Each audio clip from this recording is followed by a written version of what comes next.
High বন্ধুরা, চলে এসেছি আবার একটা নতুন ভিডিও নিয়ে। অবশ্যই তোমাদের মনের মতন হুজুরকে নিয়ে মনের মতন একটা ভিডিও নিয়ে আমরা চলে এসেছি। আর ভিডিওটা কিন্তু ভীষণই ভালো হতে চলেছে, কারণ এটা পুরোপুরি একটা ইসলামিক ভিডিও। আর সবচেয়ে বড় কথা, আজকের ভিডিওটা ভীষণ ইমোশনাল, কারণ তোমরা অবশ্যই থাম্বনেলটা পড়ে অবশ্যই বুঝতে পেরেছো, কারণ যাকে তোমরা এতটা পছন্দ করো, মানে যার ভিডিও দেখতে তোমরা চাও, কন্টিনিউ কমেন্ট করো যে আজহারি হুজুরের ভিডিও নিয়ে আসো, আজহারি হুজুরের ভিডিও আসো। তো ফাইনালি গাইস, আজকে আমরা সেই আজহারি হুজুরের সেই তোমাদের মনের মতন কমেন্টের সেই ভিডিওটা নিয়ে আজকে আমরা চলে এসেছি। কারণ মানুষটাকেও যেমন তোমরা ভালোবাসো আর তার প্রতিটা কথাটাকে ভীষণ রেসপেক্ট করো, এই ব্যাপারটা আমার মানে পার্সোনালি ভীষণ ভালো লাগে। অবশ্যই যে একটা মানুষকে একটা মানে এত মানুষ কি করে ভালোবাসতে পারে, কারণ তার পুরোটা জুড়ে এত ভালো কথাবার্তা রয়েছে, সেটার জন্যই। অবশ্যই।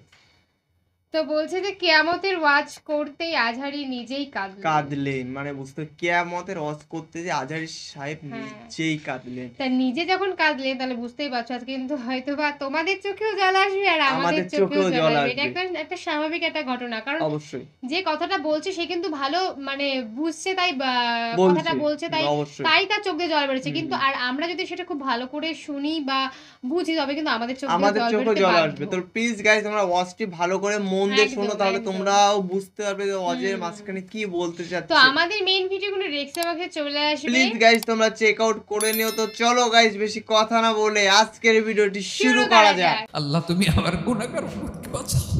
বিশ্বনবী পাগলের মতো একবার হাউজে কাউসারে যাবেন, একবার সিরাতে যাবেন, একবার পুলসিরাতের দিকে, একবার হাউজে কাউসারের দিকে পাগলের মতো দৌড়াতে থাকবেন। তার কোনো গুনাহগার উম্মত যাতে জাহান্নামে ঢুকে না যায়, সেদিন কেউ সুপারিশ করতে পারবে না, বিশ্বনবী সুপারিশ করতে পারবে না।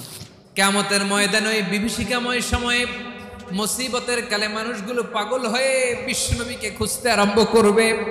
সবাই মিলে বিশ্বনবীর কাছে যেয়ে বলবে, ইয়া রাহমাতাল লিল আলামিন, ইয়া খাতামান নবীন, রাহমাতাল লিল আলামিন। দেখেন আমাদের কি অবস্থা, কি কঠিন বিপদে আমরা আছি, দাঁড়াতে পারি না, সূর্যের আলোতে ঘেমে হয়রান। আজকে কেউ সুপারিশ করতে পারবে না। সব নবীরা অপারগতা স্বীকার করেছে, তারা বলেছে আপনি ছাড়া কেউ নাকি আল্লাহর সামনে দাঁড়াতে পারবেন না, আপনি একটু সুপারিশ করেন। বিশ্বনবী বলবেন, আসো আসো, আজকের দিনে আমি ছাড়া আল্লাহর সামনে কেউ দাঁড়াতে পারবে না।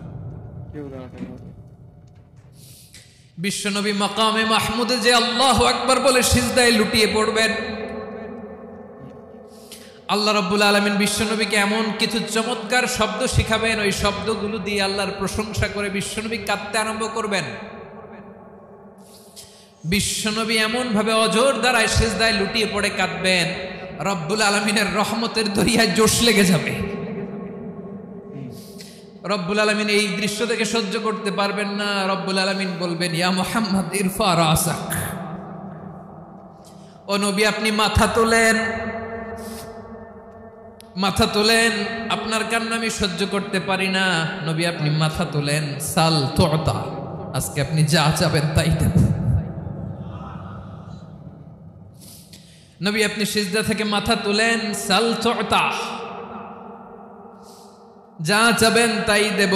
ওয়াশফা তুশাফা, যার জন্য সুপারিশ করবেন তার সুপারিশ কবুল করে নেব। বিশ্বনবী এবার মাথা তুলবেন। যে বিভীষিকাময় সময়ে প্রত্যেক নবী বলেছেন আমি পারবো না, প্রত্যেক নবী বলেছেন নফসি নফসি, আমার কি হবে আমি জানি না, আল্লাহ আমারে বাঁচাও। প্রতিটি নবী বলবেন নফসি নফসি, আল্লাহ তুমি আমারে বাঁচাও, আমারে বাঁচাও। বিশ্বনবী মাথা তুলবেন, তুলে বলবেন রব্বি হাবলি উম্মতি, আল্লাহ তুমি আমার গুনাহগার উম্মতকে বাঁচাও। এই দুনিয়ার বুকে রব্বুল আলামিন সব নবীকে একটা করে দাওয়া মুস্তাজাবা দিয়েছেন, মানে যে দোয়া করলে কবুল হয়ে যায় সাথে সাথেই। দাও বিহা, দুনিয়ার সব নবীরা ওই দোয়াটা দুনিয়ায় করে ফেলেছে। সব নবীকে আল্লাহ একটা করে দোয়া দিয়েছেন, নবী দোয়া করলেই কবুল। সব নবীরা ওই দোয়া করে ফেলেছে দুনিয়াতে। বিশ্বনবী বলেন আমি করি নাই। ওয়া ইন্নী আখতাবিউ দাওয়াতি শাফাআতান লি উম্মতি ইয়াউমাল কিয়ামাহ, আমার ওই স্পেশাল দোয়াটা আমি দুনিয়ার বুকে কঠিন বিপদে পড়েও কোনোদিন করি নাই। আমি আমার স্পেশাল দোয়াটা কিয়ামতের দিন আমার গুনাহগার উম্মতকে সুপারিশের জন্য রেখে দিয়েছি। আল্লাহ বলবেন নবীর ফারাসাক, মাথা তোলেন, আর কাটবেন না। বিশ্বনবী মাথা তুলবেন, আল্লাহ বলবেন সাল তুতা, আপনি যা যাবেন তাই দেব। ওয়াশফা তুশাফা, সুপারিশ করেন, সুপারিশ কবুল করব।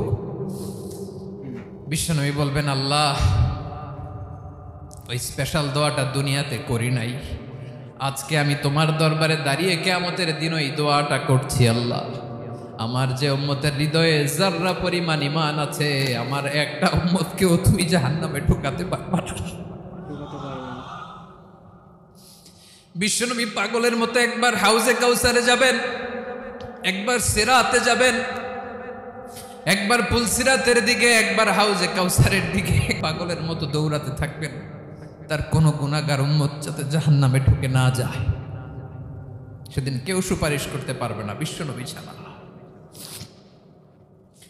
এজন্য 5 নম্বর আল্লাহ বললেন মান যাল্লাযী ইয়াশফাউ ইনদাহু ইল্লা বিইযনিহি।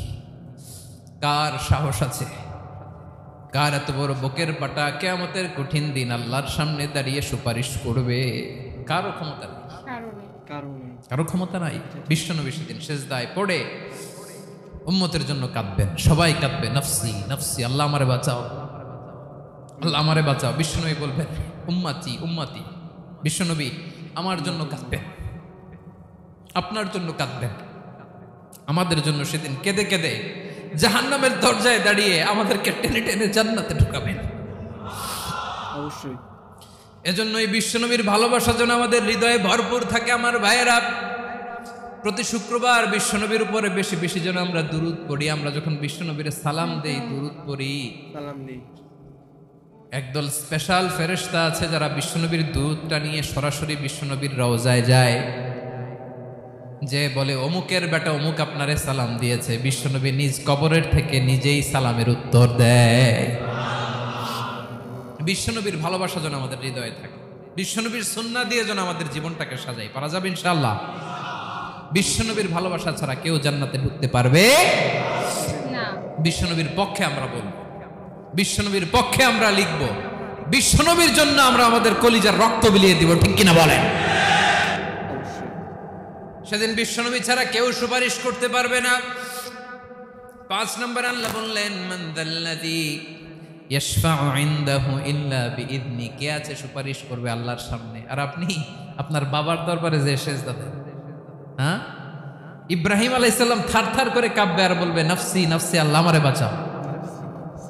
মুসা আলাইহিস সালাম থারথার করে কাঁপবে, আল্লাহ নফসি নফসি, আমারে বাঁচাও। আর আপনি পীরের দরবারে যে সেজদা দেন, কোথায় আছেন আপনি? খবরদার, কেউ বাঁচাতে পারবে না। যাকে ইল্লা আল্লাহ যাকে অনুমতি দেন, বিশ্বনবীকে দিবেন, নবীদেরকে দিবেন, এরপরে আল্লাহ তার স্পেশাল ওয়ালিদেরকে, মুত্তাকিনদেরকে, শহীদদেরকে, সিলেক্টেড বান্দাদেরকে দিবেন। কিন্তু কাকে দিবেন, কার জন্য দিবেন, দুনিয়ার কেউ জানে না একজন ছাড়া। তিনি কে? আল্লাহর ওয়ালিদেরকে, নেককার লোকদেরকে আল্লাহ সুপারিশের অনুমতি দিবেন। কিন্তু আপনি যারে মানেন, যার পায়ে সেজদায় লুটিয়ে পড়ে থাকেন, তারে যে আল্লাহ দিবেন, এটার কোনো গ্যারান্টি আছে? কথা বলেন। এজন্য জপতে হবে একজনের নাম, আওয়াজ করে বলুন তিনি কে? আয়াতুল কুরসির 5 নাম্বার কথা হচ্ছে সেদিন কেউ কারো উপকারে আসবে না, সুপারিশ করার সুযোগ পাবে না, আল্লাহ যাকে অনুমতি দেয় তিনি ছাড়া। আল্লাহ যদি কাউকে দয়া করে অনুমতি দেয় তাহলে করতে পারবে, তাহলে পারবে। সেই কিয়ামতের দিনটা বড্ড ভয়ঙ্কর, কেউ সুপারিশ করার সাহস পাবে না। আরে আমার অবস্থা কি আমি জানি না, আমি আবার কারোর জন্য সুপারিশ করব? কথা বুঝেন নাই?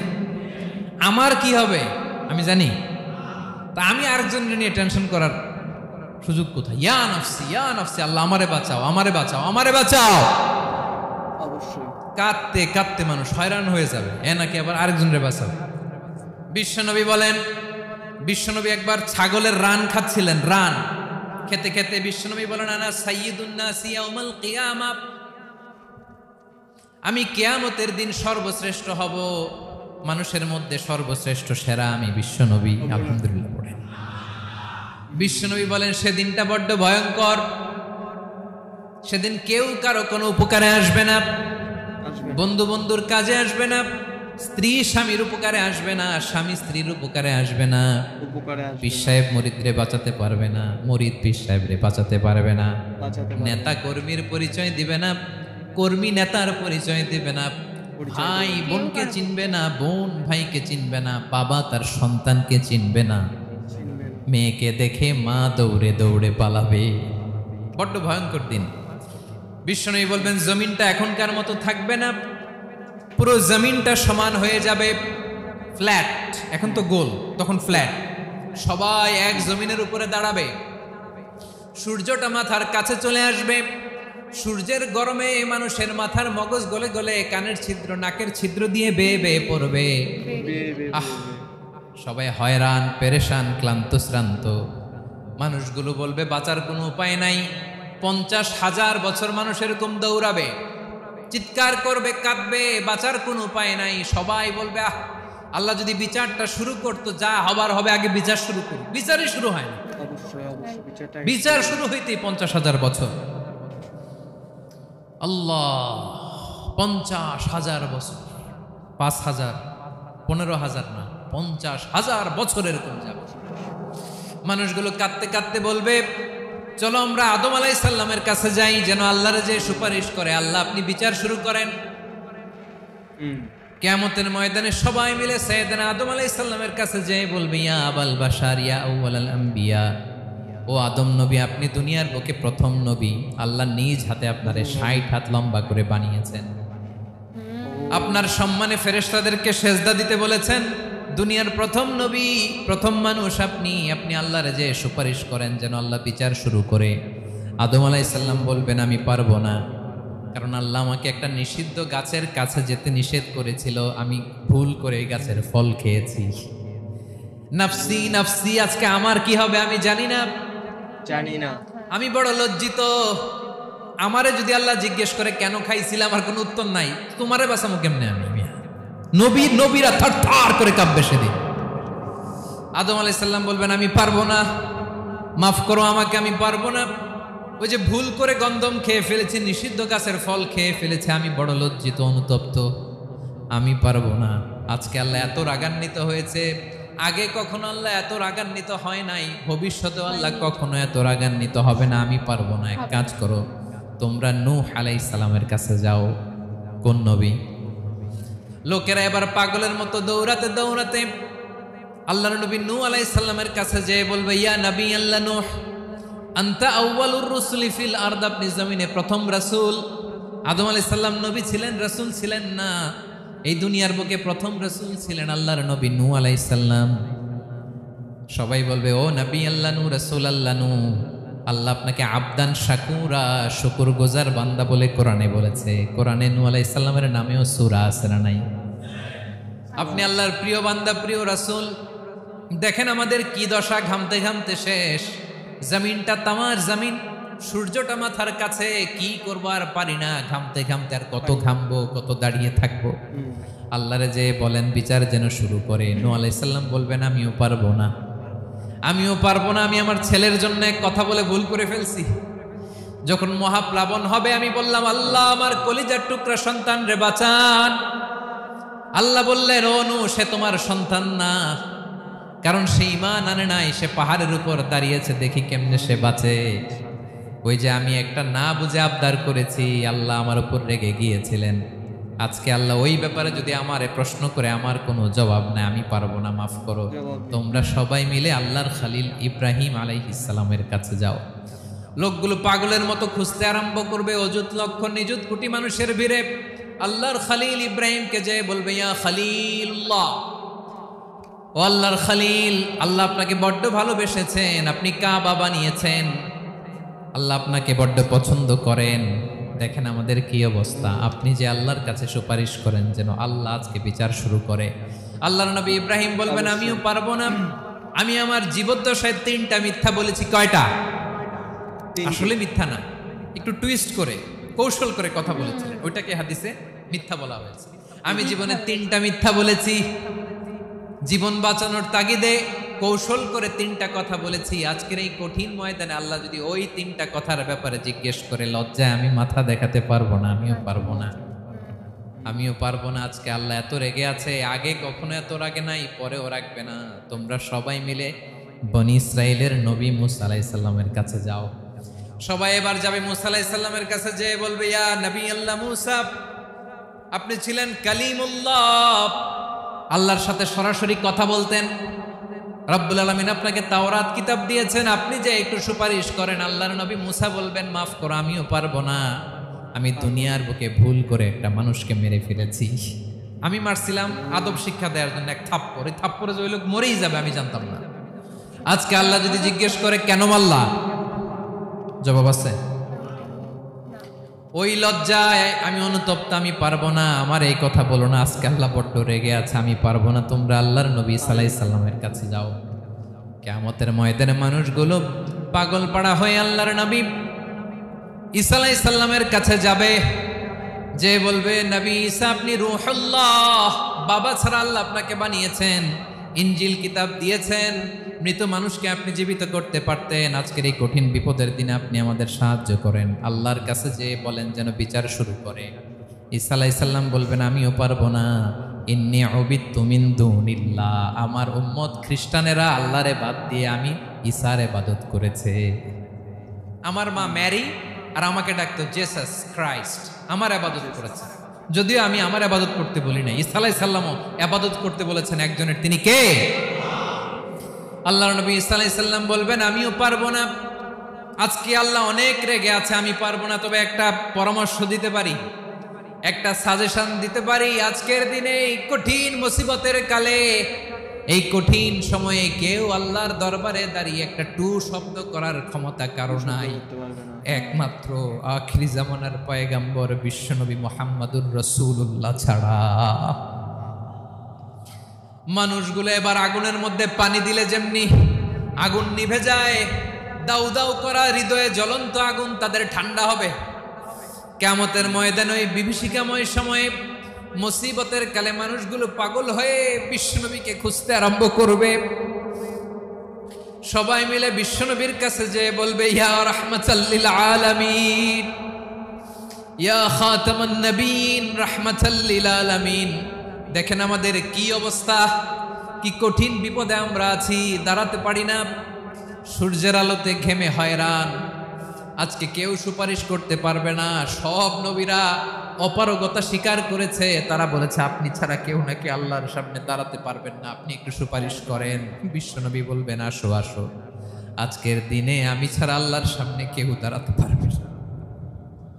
বিশ্বনবী বলবেন, আল্লাহ ওই স্পেশাল দোয়াটা দুনিয়াতে করি নাই, আজকে আমি তোমার দরবারে দাঁড়িয়ে কিয়ামতের দিন ওই দোয়াটা করছি। আল্লাহ, আমার যে উম্মতের হৃদয়ে যাররা পরিমাণ ঈমান আছে, আমার একটা উম্মতকেও তুমি জাহান্নামে ঢোকাতে পারবা না।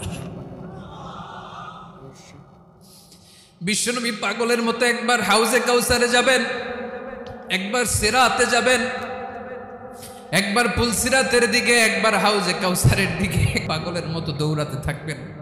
তার কোনো গুনাহগার উম্মত যাতে জাহান্নামে ঢুকে না যায়। সেদিন কেউ সুপারিশ করতে পারবে না বিশ্বনবী ছাড়া, কারো ক্ষমতা নাই। বিশ্বনবী সেদিন সেজদায় পড়ে উম্মতের জন্য কাঁদবেন, সবাই কাঁদবে, নফসি নফসি, আল্লাহ আমারে বাঁচাও, আল্লাহ আমারে বাঁচাও। বিশ্বনবী বলবেন, উম্মতি উম্মতি। বিশ্বনবী আমার জন্য কাঁদবেন, আপনার জন্য কাঁদবেন, আমাদের জন্য সেদিন কেঁদে কেঁদে জাহান্নামের দরজায় দাঁড়িয়ে আমাদেরকে টেনে টেনে জান্নাতে ঢুকাবেন।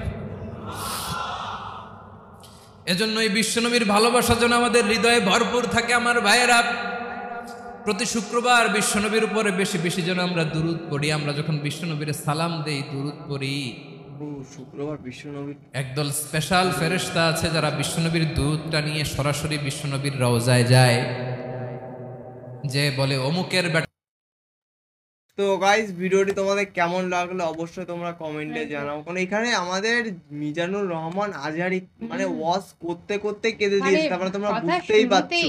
কথা শুনতেই কিন্তু তোমরা দেখতে পেলে মানে চোখ দিয়ে অনবরত জল বেরিয়ে যাচ্ছে। আসলে উনি একটা কথাই বোঝাতে চাইলেন যে আমরা জীবনে সবাই হয়তোবা কি সবাই কিন্তু একদিন জান্নাতে হোক বা জাহান্নামে হোক, যে কোনো একটা জায়গায় যাব। তো সেখানে গিয়ে মানে সেখানে যাওয়ার আগে কিন্তু সত্যি এটা হয়, আমি অনেকের মুখে শুনেছি প্লাস অনেক ভিডিওতে দেখেছি যে তখন সবাই বলে আল্লাহ তুমি আমাকে বাঁচাও, তুমি আমাকে বাঁচাও, তুমি আমাকে জাহান্নামে যেতে দাও না, জান্নাতে নিয়ে যাও। তো জান্নাতে যেতে গেলে অবশ্যই তোমাকে ভালো কাজ করতে হবে, নেক কাজ করতে হবে। নেক কাজ না করলে কোনোদিনই তুমি জান্নাতে যেতে পারবে। তো গাইস একটা কথাই বলবো, আমাদের ভিডিওটি কেমন লাগলো তোমরা অবশ্যই কমেন্টে জানাও। যদি ভালো লাগে অবশ্যই লাইক কমেন্ট শেয়ার অবশ্যই করো। আর তোমরা কোন হুজুরে ওয়াজ চাও সেটা তোমরা অবশ্যই কমেন্টে জানাও, আমরা সেই হুজুরে ওয়াজ নিয়ে তোমাদের সাথে চলে আসবো। তোমরা আমাদের মানে তোমাদের রিকমেন্ড যেমন থাকে তোমরা আমাদেরকে যেমন বলো আমরা সেই অনুযায়ী কিন্তু ভিডিওগুলো নিয়ে আসার চেষ্টা করিও। এটাও একটা মানে ঠিক না, মানে আনি অবশ্যই একদিন না দুদিন পরে অবশ্যই তোমাদের আজকালকার মধ্যে ঠিক এনে দিই, আর তোমরা সেগুলোতে ভালো রেসপন্সও করো। তো এইভাবেই তোমরা আমাদেরকে আরো বেশি রেসপন্স করো, তো আমাদের ভিডিও মানে মোটিভেশন আরো বেশি বেড়ে যায়। অবশ্যই। তো চলো গাইস, নতুন কোনো ধামাকাদার ভিডিওতে তোমাদের সাথে আবার দেখা হবে। আজকের মতন এখানেই, টাটা।